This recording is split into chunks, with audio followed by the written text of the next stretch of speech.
Amigas, amigos, me da mucho gusto el poder conversar con ustedes después de tanto tiempo de no comunicarnos.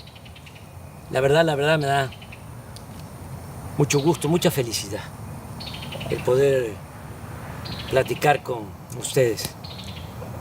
Como saben, entregué la banda presidencial a nuestra compañera, amiga, extraordinaria presidenta Claudia Sheinbaum el 1 de octubre del año pasado. Hace un año y ya cerca de 2 meses. Y desde ese día, desde el 1 de octubre, me vine aquí, a la Quinta La Chingada, Palenque, Chiapas. Esta casa que me heredaron mis padres.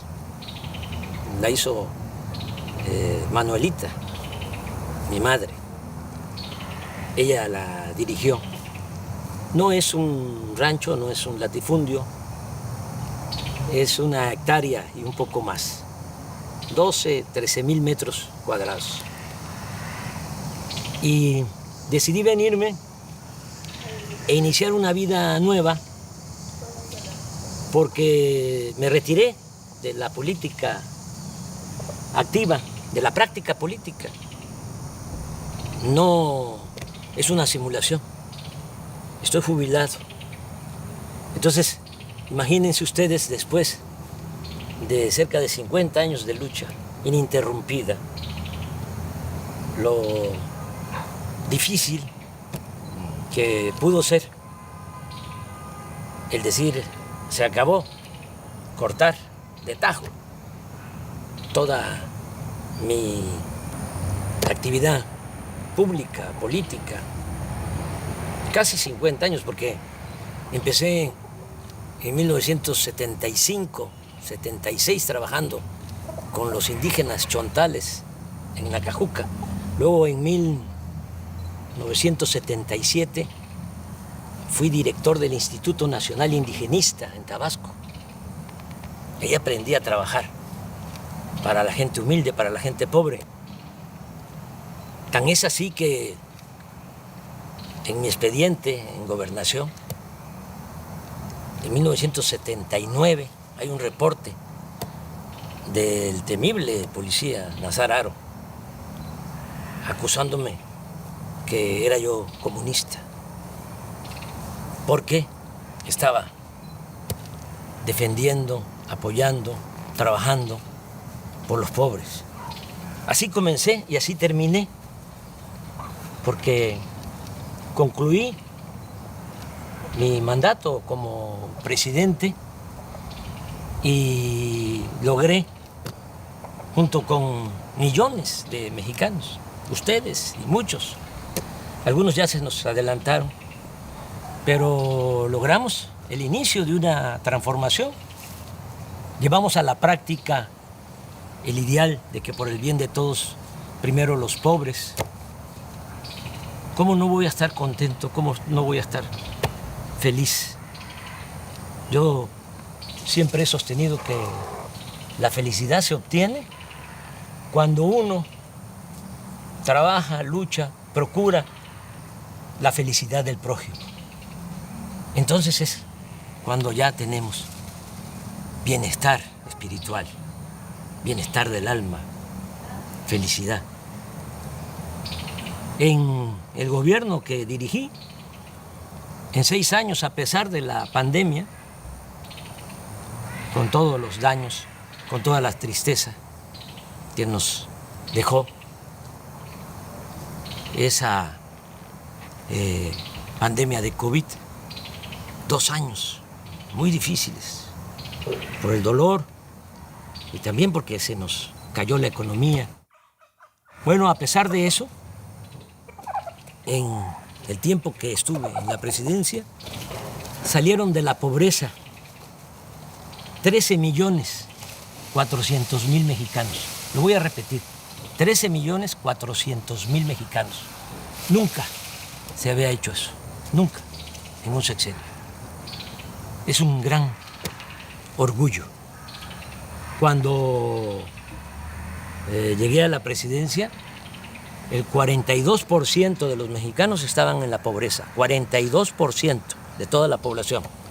Cuando dejé la presidencia, ya había bajado, la pobreza se había reducido al 29%. Y hay otros datos.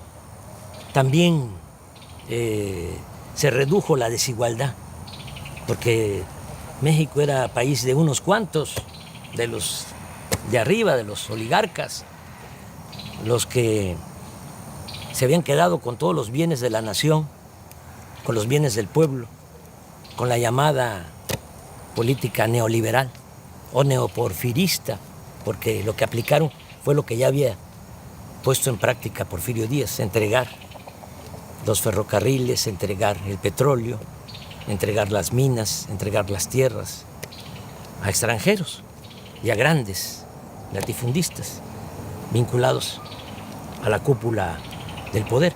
Pues eso es el llamado neoliberalismo. Entonces, se dedicaron básicamente a saquear y se produjo pues una monstruosa desigualdad. En la época de Salinas, cuando hay más multimillonarios en México, ocupamos el 4.º lugar en multimillonarios en el mundo, en el sexenio de Salinas. 4.º lugar. Primero Estados Unidos, luego Alemania, luego Japón y luego México. Pero millones de pobres. Una injusta, monstruosa, reprobable desigualdad. Bueno, todavía con Calderón, para que tengan una idea, el sector de arriba, de los más ricos, dicen los técnicos, el decil de los que tienen más ingresos. Un rico tenía en la época de Calderón 35 veces más que un pobre del decil, del sector de abajo. 35 veces más. Cuando dejé el gobierno, ya se había reducido la desigualdad a 16%. El rico tenía solo 16% más que el pobre en nuestro país. Y hay otros datos. En el tiempo que fui presidente, los ricos que no les fue mal obtuvieron ingresos a pesar de la pandemia, obtuvieron ingresos del 4%, es decir, incrementaron sus ingresos en 4%, los ricos. Las clases medias en 20%, pero los pobres 35% incrementaron sus ingresos. Le estoy hablando de cifras de datos oficiales que ustedes pueden constatar.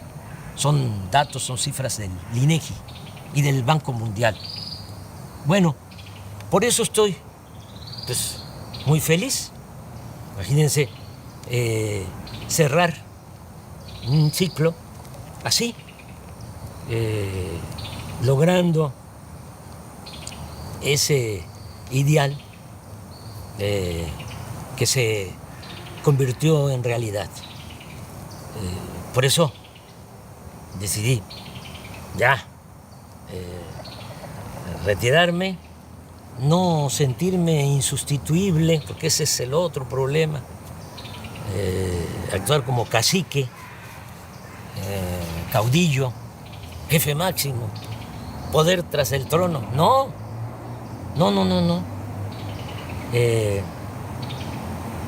Hay que hacer valer la democracia y nosotros en nuestro movimiento, este movimiento impulsado por millones de mexicanos, pues tuvimos la enorme dicha de que quien me sustituye en la presidencia es una mujer excepcional, y continúa la transformación. Bueno, les decía yo que no era fácil, ¿no? Es decir, hasta aquí y me voy a dedicar a otra cosa. Pensé a qué dedicarme y decidí dedicarme a hacer teoría, a escribir. Siempre he sostenido que la política es pensamiento y es acción. Yo sí, desde luego, que pensaba y tengo ideales, tengo principios, que eso es lo que me mueve, pero fundamentalmente fui un hombre de acción en mi quehacer público, político. Y ahora estoy escribiendo, estoy haciendo teoría. Es teoría y práctica la política. Pues ahora no estoy en la praxis, no estoy en la práctica, estoy en la teoría. ¿Haciendo qué? Bueno, pues fundamentando lo que hicimos. ¿Cómo le llamamos a lo que se está aplicando en México? Ya sabemos que existe el neoliberalismo, decían que no había de otra, claro que sí hay de otra. El neoliberalismo es el robo descarado, es el gobierno de una minoría, es el gobierno al servicio de un comité de potentados. Eso era el gobierno antes del inicio de la Cuarta Transformación en nuestro país. El pueblo no les importaba. Pero, ¿qué fue lo que nosotros hicimos y cómo lo vamos a conocer? ¿Cómo se va a llamar? ¿Cómo se bautiza? Entonces yo he propuesto que sea humanismo mexicano. Y el humanismo mexicano tiene dos pilares. Uno es el cultural, la grandeza cultural de México. Como decía el maestro Bonfil Batallas, el México profundo, las civilizaciones olvidadas, negadas. Y eso es lo que nos da nuestra fortaleza, eso es lo que nos da nuestra identidad, nuestra democracia, nuestra idiosincrasia. El México profundo. De ahí venimos. Y quise trabajar sobre la historia cultural de México, porque la historia que nos han contado desde hace siglos es una historia falsa, simulada. Y el otro pilar del humanismo mexicano, pues es la fecunda historia política. Ese es el siguiente trabajo. Ya les presento el primero, el que tiene que ver con la grandeza cultural de México. Así se llama, grandeza. El que viene para el año próximo se va a llamar gloria, porque es grandeza y gloria. Repito, la grandeza es la historia de nuestras culturas, de nuestras civilizaciones, para desmontar, para echar abajo la historia que crearon, que inventaron los conquistadores, los invasores, y se ha mantenido durante las épocas del dominio de las oligarquías. Pero aquí se cuenta otra historia. Y este libro de la editorial Planeta, pues ya va a estar en librería. Es el trabajo, es una investigación de más de un año y un mes, trabajando, porque les hablaba yo de mi nueva rutina. ¿Qué hago aquí? Bueno, me levanto temprano, como siempre, camino aquí hay un sendero entre los árboles, son 450 metros, doy 10, 12 vueltas, 5 kilómetros, muy temprano, me baño, luego desayuno,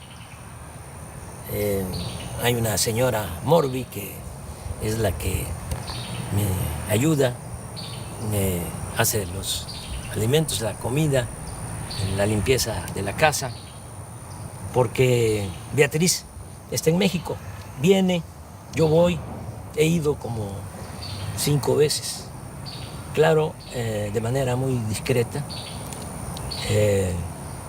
para evitar los escándalos.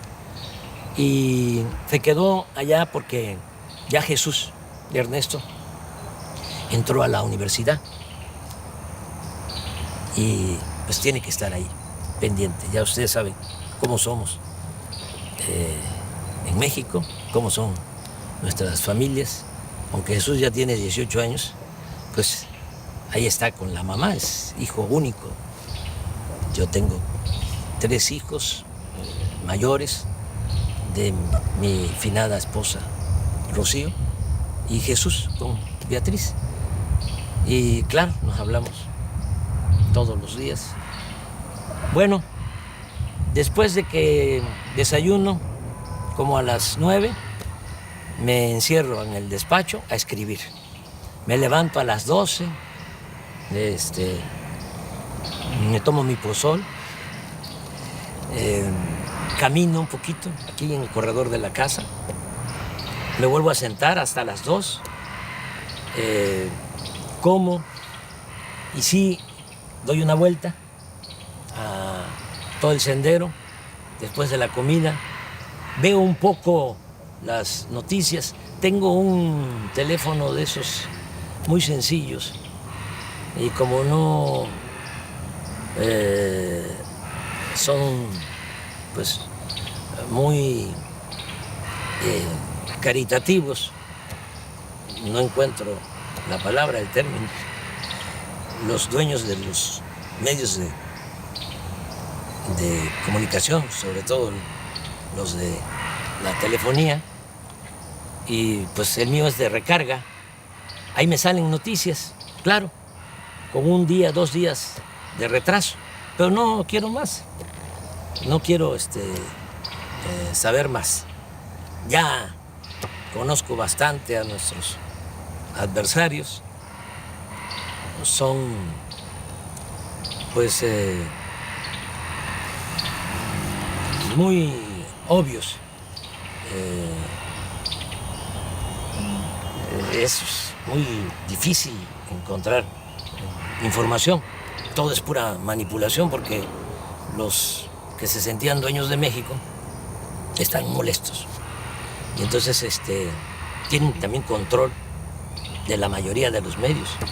El 90% de los medios de información, que son medios de manipulación, periódicos, radio, televisión y hasta las benditas redes sociales.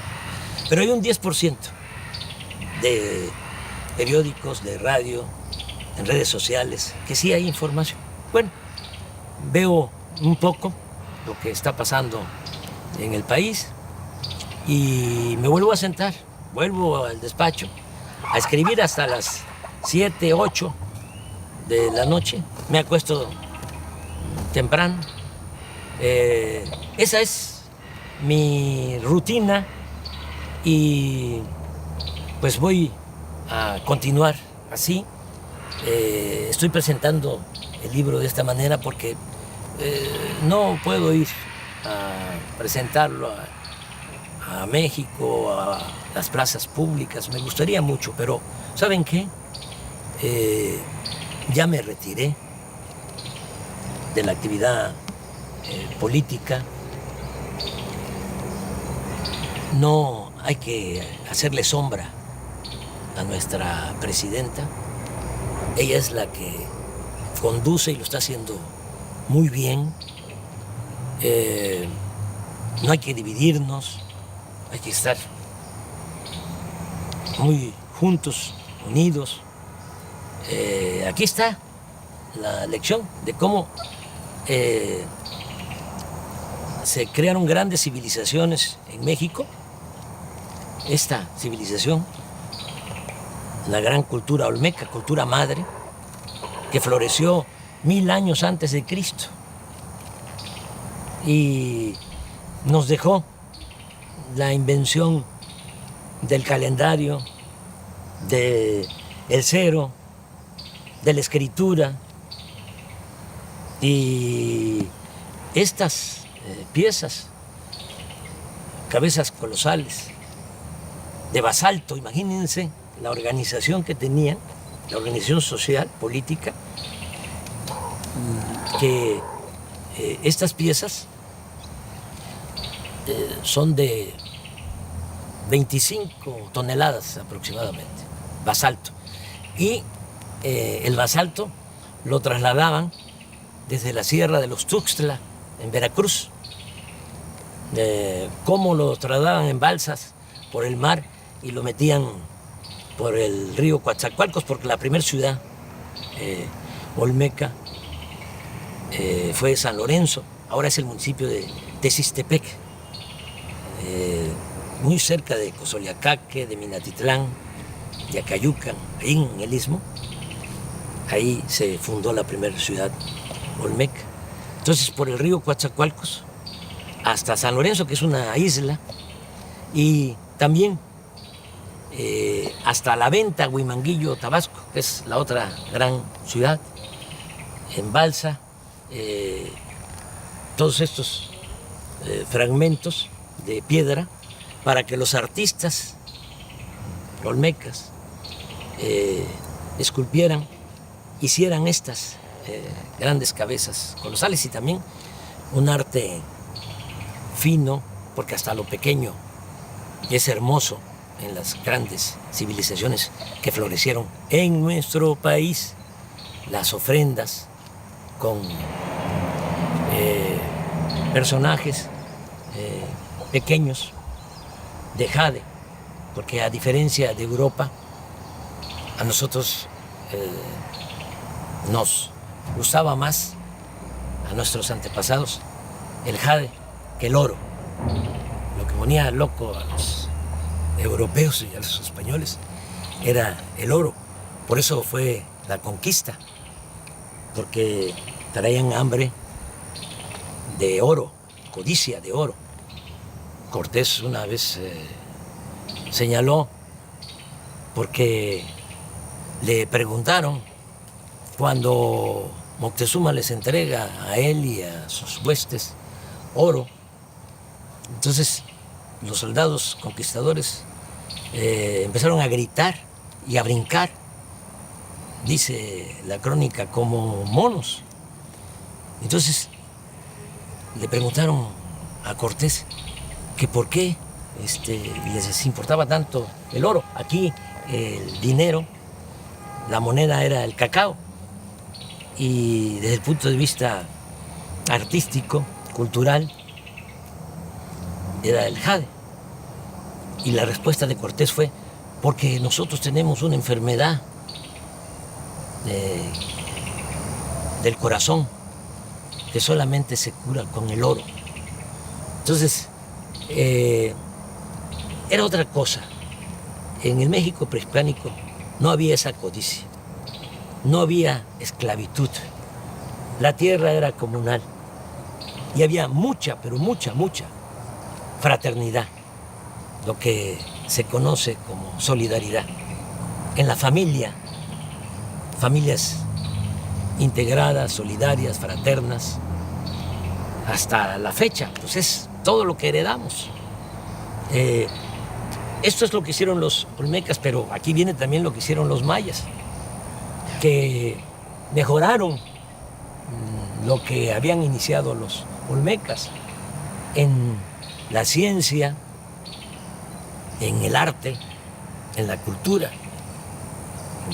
Van ustedes a Palenque y van a encontrar el Templo de las Inscripciones, que se hizo para sepultar a Pacal, el principal de Palenque. Como ya se pueden descifrar los jeroglíficos, ya se sabe que ese personaje se llamaba Pacal, pero imagínense, hacerle un gran monumento, una pirámide. Primero la tumba, con una lápida bellísima, y después de la tumba, el templo de las inscripciones, monumental. Vean eso y vean también en Palenque cómo desviaron un arroyo para meter agua, un acueducto embovedado por en medio de la ciudad. Y volteen a ver el palacio de la zona arqueológica y van a ver cómo están los techos, las bóvedas, con arco falso, porque no había fierro para hacer las estructuras, las cimbras, sino era la matemática, las piedras que iban uniéndose poco a poco, en equilibrio, hasta que se cerraban. Esa era la arquitectura.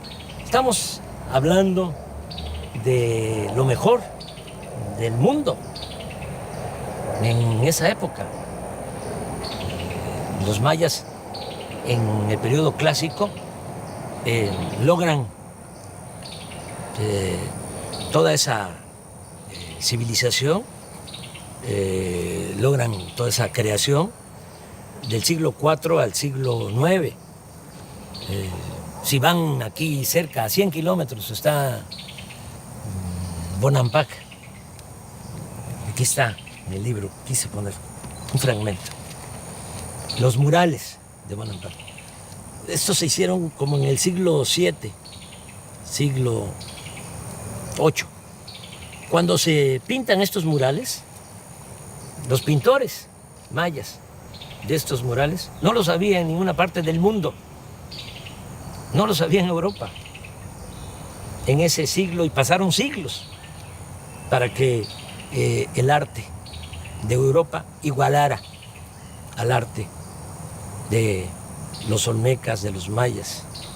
Y lo mismo con los zapotecas de Monte Albán, mixtecos, también de Oaxaca, los teotihuacanos, la ciudad de Teotihuacán llegó a tener 85,000 habitantes. Y desde San Lorenzo, la primera ciudad olmeca, decía yo, que se funda 1000 años antes de la era cristiana, ya tenía drenaje. Ya hablé de Palenque, que tenía acueducto, que tenía drenaje. Desde luego, Teotihuacán, drenaje. Xochicalco, en Morelos, drenaje. Todas las ciudades. Tenochtitlán, de los mexicas, hasta los que la destruyeron, los conquistadores, quedaban admirados de la grandeza de Tenochtitlán. Estaban destruyendo, decían ellos, la más bella ciudad del mundo. Bueno, pero ¿qué pasó? ¿Qué pasó? ¿Por qué eso no se sabe? Porque hubo toda una campaña, a partir de que llegaron los conquistadores, como todos los invasores, tenían que justificar sus atrocidades, tenían que justificar por qué venían a saquear. Y entonces echaron a andar una campaña, una propaganda negra, hablando de que los indígenas debían ser esclavos, porque Aristóteles, 18 siglos antes, había propuesto la teoría de que hay quienes nacemos para ser esclavos y hay quienes nacemos para ser libres o amos. Y los humanistas de ese entonces de España, humanistas entre comillas, Con ese argumento sostenían que los indígenas tenían que ser esclavos, que no tenían alma, que eran como animales y que además ellos venían a civilizarnos. ¿Qué sucedió? Que se padeció de una gran tragedia porque vinieron a someter a las comunidades, a los pueblos originarios, a esclavizar. A mí me gustaría que este libro lo leyeran los españoles, porque aquí van a ver cómo marcaban, erraban con el fierro del rey en el rostro a los indígenas para esclavizarlos. Y otros horrores. Entonces, ¿qué hicieron? Pues echaron a andar toda una campaña diciendo, son bárbaros, son salvajes, pero además hacen sacrificios de sangre, arrancan los corazones, los exponen,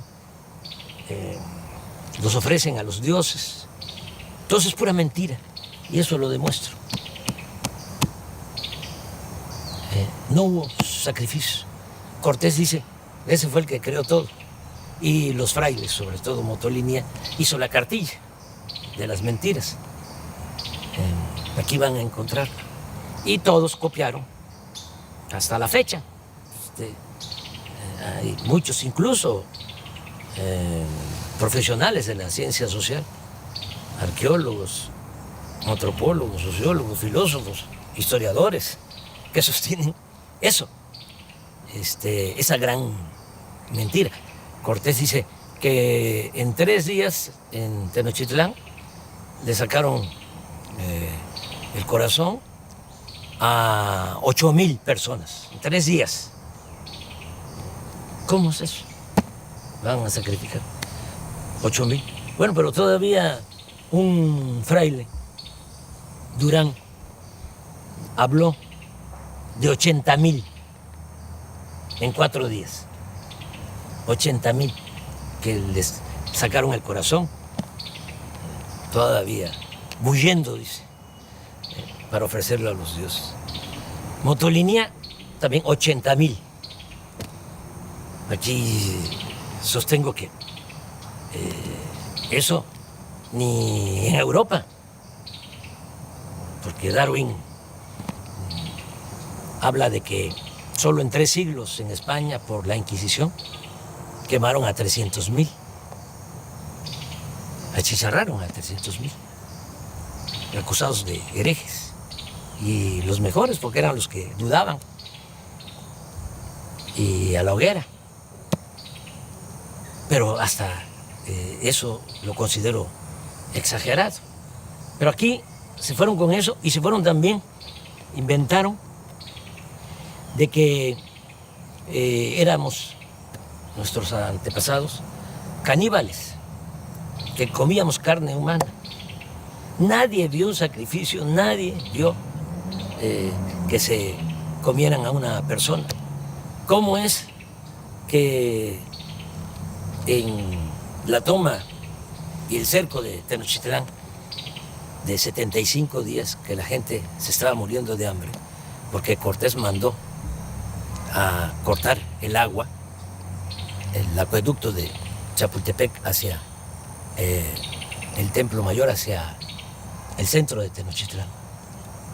Lo mandó a destruir y además con los indígenas aliados que querían quitarse el yugo de los mexicas, pero inocentemente se pusieron un yugo más grueso, un yugo mayor. Bueno, bloquearon la entrada de alimentos y todo. Y si se estaban muriendo de hambre, ¿por qué no se comían entre ellos? Nada, pura mentira. Y esto es lo que trata el libro. Pero lo más interesante es que en otras partes, lamentablemente en el Caribe, por ejemplo, exterminaron con los indígenas, acabaron con los indígenas. En Estados Unidos lo mismo, es hasta horroroso, ¿no? Repetir lo que decía un general, o le atribuyen a un general, Sheridan, que decía, todavía en el siglo XIX, aquí estamos hablando del XVI, del XVII, del XVIII, hasta principios del XIX, todo lo que fue la colonia, 3 siglos. Pero allá en Estados Unidos, en el XIX, hace menos tiempo, le atribuyen a Sheridan el que dijo que el mejor indio era el indio muerto. Hubo exterminio. Entonces, aquí, ¿cómo se salvaron los indígenas? Claro, cuando llegaron los españoles, hay quienes calculan que lo que es México ahora estaba habitado por 15, 25 millones de personas. 15 o 25 millones de personas. Terminando el siglo XVI, 75 años después de la toma de Tenochtitlán, la población de México era ya de 2 millones, porque nos trajeron también la viruela y se diezmó la población. Se redujo la población a un 10%. Una gran crisis demográfica. Y encima de eso, la explotación, la esclavitud. Entonces, ¿por qué se salvan los indígenas mexicanos? Porque muchos, incluso los mismos frailes, que vinieron a la conquista espiritual, decían que iba a desaparecer la cultura o las culturas indígenas, que iban a desaparecer. Nadie creía que iban a sobrevivir los indígenas. Bueno, pues resistieron. ¿Cómo resistieron? Porque por el amor a la libertad, por el amor a la libertad, se fueron a los montes, a las montañas, a la sierra, a las islas, a los pantanos, a las zonas de refugio, y se llevaron a cuesta sus costumbres, sus tradiciones. Los nayaritas, los coras, por ejemplo, que eran dueños de todo el valle, de la parte de la costa, se subieron a la sierra. Allá están, coras, huicholes, pero hasta allá los perseguían para esclavizarlos, pero resistieron, y gracias a eso es que nos dejaron este legado cultural, nuestra identidad como mexicanos, que es lo que nos ha protegido siempre. Nos caemos y nos levantamos. Una gran reserva de valores culturales, morales, espirituales. Quedó la raíz y quedó el tronco, porque cuando se logra la independencia, pues ya no tenemos 15 millones, ni 25 millones, como antes de la llegada de los españoles, 300 años antes, 1821, tenemos 6.300.000. Sí, pero la buena nueva es que de esos 6.300.000, el 80% eran indígenas. Es decir, de cada 10, 8 indígenas. Y portadores de las tradiciones y de las costumbres. Y eso es lo que nos ha servido como escudo, es lo que nos protege, porque el mexicano es trabajador, el mexicano es honesto. La corrupción la trajeron los españoles, lo pruebo. Aquí no había codicia, no había robo. Las casas no tenían puertas, no tenían ventanas. Ya dije de que lo que había era ayuda mutua, tequio. Si se necesitaba hacer algo, todos cooperaban, todos ayudaban en una comunidad. Pues somos herederos de esas civilizaciones, y por eso México sigue siendo una potencia cultural en el mundo. Somos el cuarto país en el mundo con más lenguas. 290 lenguas se hablan en nuestro país. Primer lugar en América. Todo esto lo van a encontrar aquí para sentirnos orgullosos, porque con toda la campaña de difamación se desató el racismo. Y todavía, ¿no? Se escucha indio patarrajada, indita, naco, cuando deberíamos estar orgullosos de nuestro pasado. Sobre esto trata el libro y muchas otras cosas. Les va a gustar, estoy seguro. Les va a llevar tiempo, porque sí, por más que quise resumirlo, el original eran 1000 cuartillas, el libro tiene 600 y es una investigación. Y tengo que fundamentar todo lo que aquí sostengo. Entonces, se los recomiendo y, como les decía, ya para el año próximo viene Gloria, que es la historia política desde la independencia hasta la transformación. Ya para concluir, porque se nos está haciendo tarde, ya va a entrar la noche,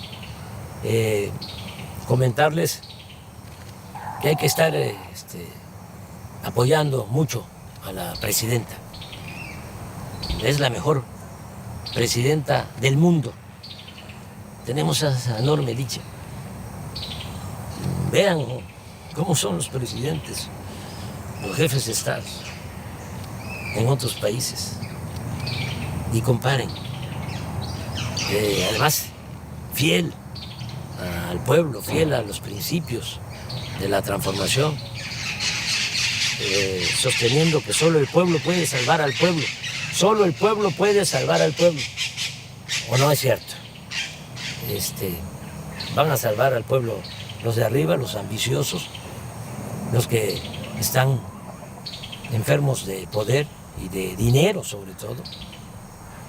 No, es el pueblo el que salva al pueblo. Y con el pueblo todo y sin el pueblo nada. El pueblo es el que manda en la democracia. Y por el bien de todos, hasta de los ricos, por el bien de todos, primero los pobres. Si no se atiende a la gente humilde, a la gente pobre, no se logra la paz. La paz es fruto de la justicia. Y nosotros tenemos paz y hay estabilidad política.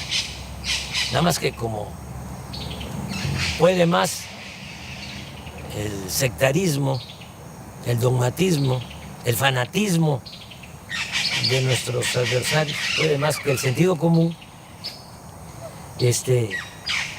no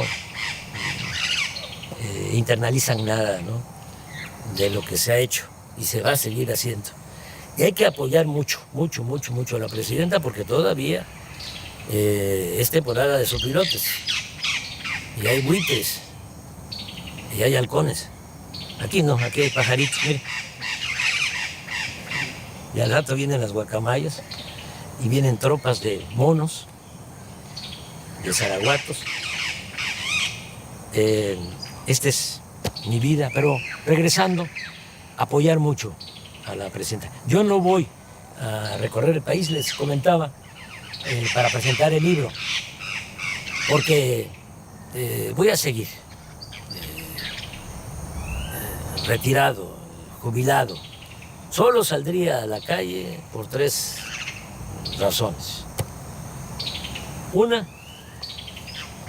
si atentaran contra la democracia, como lo hacían antes, que sean los grandes fraudes, ¿no?, los potentados, los oligarcas, con los corruptos, para que el gobierno estuviese a su servicio. Y eso ya no se puede permitir, de ninguna manera, porque para el pobre tiene un significado distinto la democracia. Para el pobre la democracia es la sobrevivencia, es poder mantener a la familia, tener ingresos para garantizar la salud, el estudio de los hijos.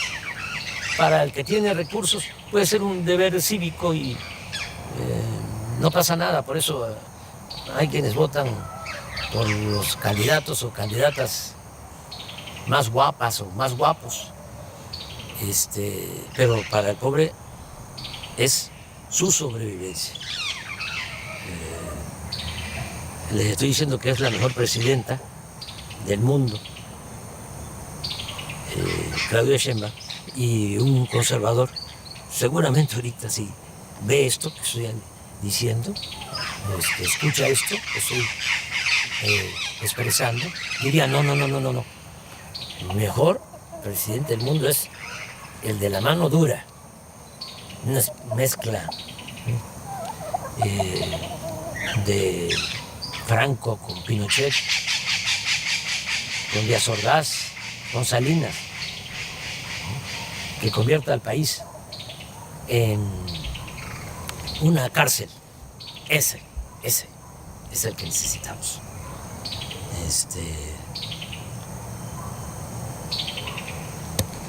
Una gente que no le tiemble la mano dura, dictadura. O otro presidente, acabo de escuchar leer a un texto de un presidente, una declaración, diciendo, hace como un mes antes de una elección que hubo en el sur de nuestra América, de que él no iba a darle ningún apoyo a los discapacitados, porque ese era un problema de los discapacitados, eran libres y ellos tenían que resolver su problema. Así son los conservadores, así piensan. Yo recuerdo que Fox decía que para qué darle pensión a los adultos mayores, que había que ponerlos a trabajar. Ese es el pensamiento conservador. Nosotros pensamos distinto. Nosotros pensamos que el Estado tiene una responsabilidad social. El gobierno no puede incumplir con su responsabilidad social. El gobierno tiene como objetivo garantizar el bienestar y la felicidad del pueblo. Ese es el objetivo principal del gobierno. No estar al servicio de una minoría rapaz. Entonces, hay que apoyar mucho a la presidenta, nuestra presidenta. Les decía, yo saldría para defender la democracia, saldría también para defenderla a ella. Si hay intentos de golpe de Estado, si la acosan, salgo. Entonces sí, pero eso no creo que pase. De todas maneras, no está mal que sepan en qué circunstancias sí podría yo salir, sí saldría yo a la calle. Y la tercera razón por la que saldría a la calle sería defender la soberanía de México, porque nuestro país es libre y es independiente, es soberano. Nosotros no somos colonias de ningún país extranjero. Nos ha costado mucho ser un país independiente, soberano.